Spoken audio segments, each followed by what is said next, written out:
So, hello everybody, welcome to Law Hero. My name is Jen. Very tired Jen on this late Friday evening. I have finally gotten to the last ebook, FE1 ebook that needs updating, which is EU law. And because I had quite a few cases, I thought I would go through them with you guys. So yeah, without further ado, let's get into this EU law update for 2021. So basically what I do is I look at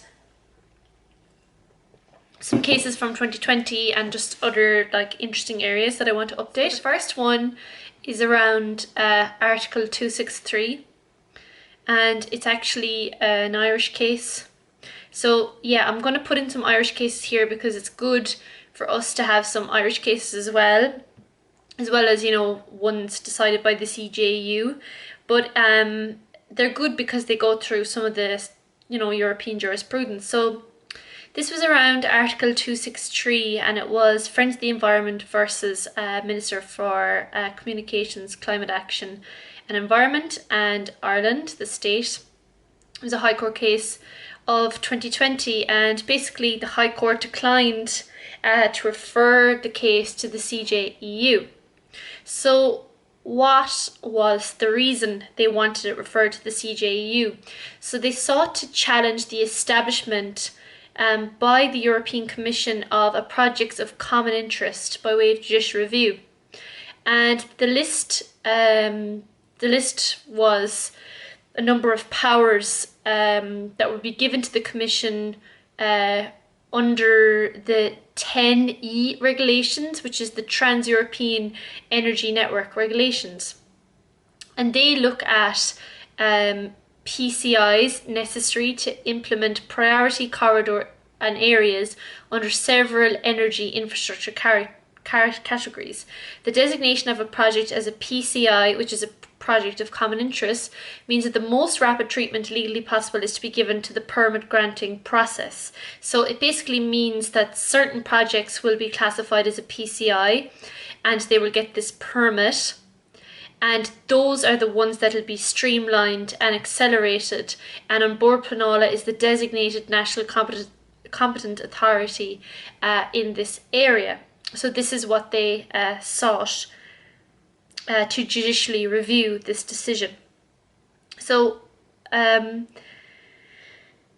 Friends of the Environment acknowledge that only the CJEU has the jurisdiction to invalidate delegated regulation, because these are regs.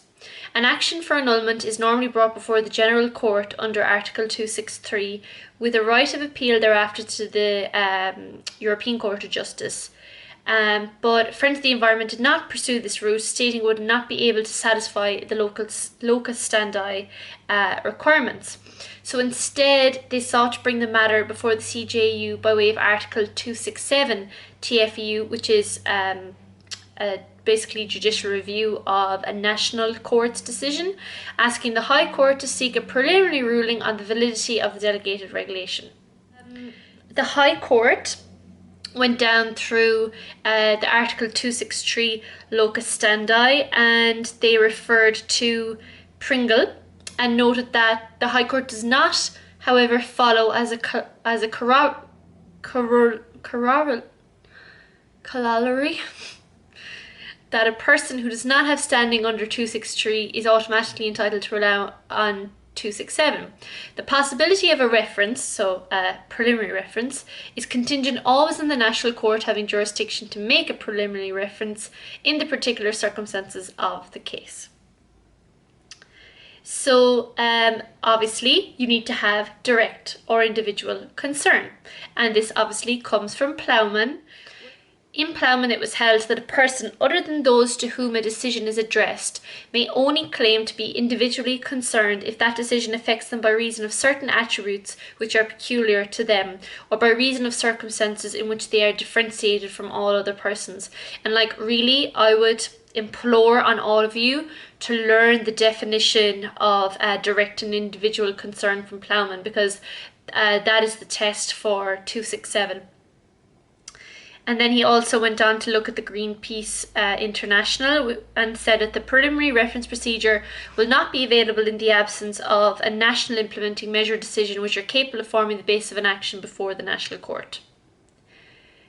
So the gap that FIE, Friends of the Environment, sought to adopt in effective judicial protection was to advocate for a less stringent application of the standing requirement in Article 263, because obviously under 267 it's a wider ambit.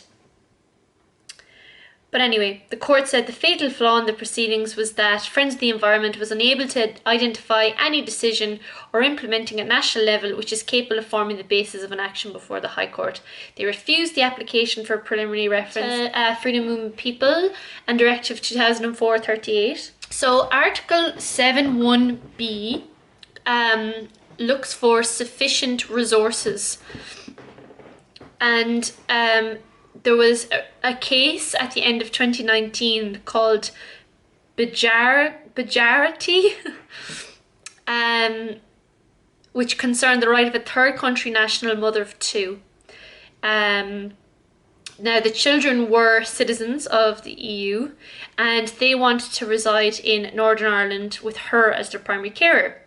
So the UK authorities found that the mother could not claim a derived right of residence as the children did not fulfil this Article 7.1b sufficient resources limb.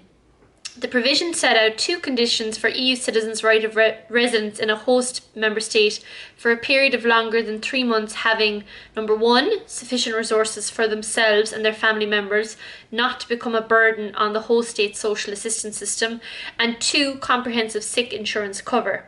So in this case, the UK authorities argued the minors could not prove compliance with the requirement for sufficient resources, while their father did place resources at their disposal. The UK authorities argued that such resources should not have been taken into account for the purposes of Article 7.1b, as they had derived employment carried out unlawfully after the expiry of his resident card and work permit.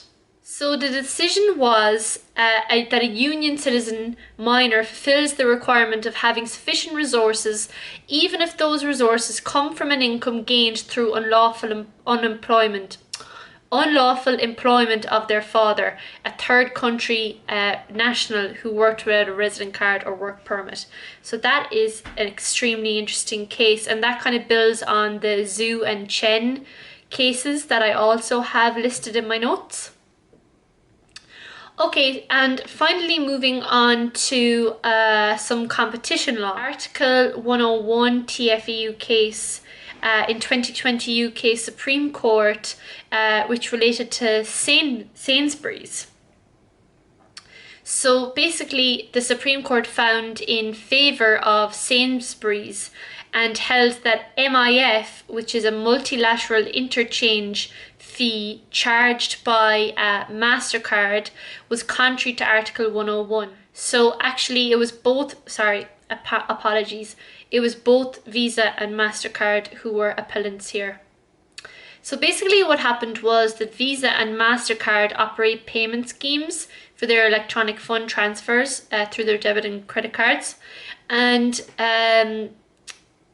so whenever a cardholder uses a card to make a purchase from a merchant like Sainsburys, this transaction is not just between the two parties, it's not just between the merchant and the card issuer. So what happens is Visa and MasterCard enter into a multilateral interchange fee payment scheme, or an MIF, and contract issuers and acquirers, so basically that's banks and other financial institutions, to complete the transaction. And then there's like, in between all the different payments being made, there's some like margins being made, there's some profits being made in between them. So it's basically four-sided. So you have like the card holder, so say you with your debit card, then you have the issuer, so that's like MasterCard or Visa, and then you have the acquirer, which could be like some bank on the other end, the acquiring bank of the merchant, and then obviously your bank, where the funds are coming from. The issuer will complete the payment to the acquirer less a certain fee, which is the margin I spoke about. So basically what happened was, just because this is quite complicated, was that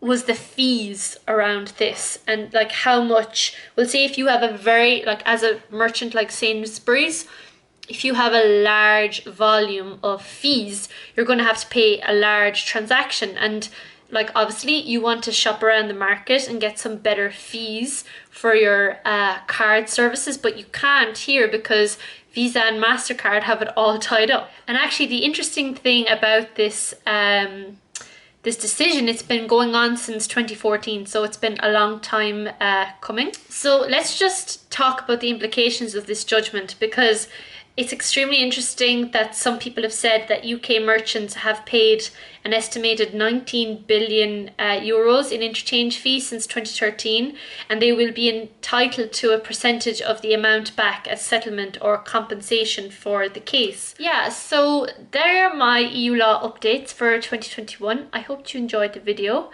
I will be putting the cases into my ebook, and they'll also be up on screen. So I hope you enjoyed it, and I'll see you in the next one.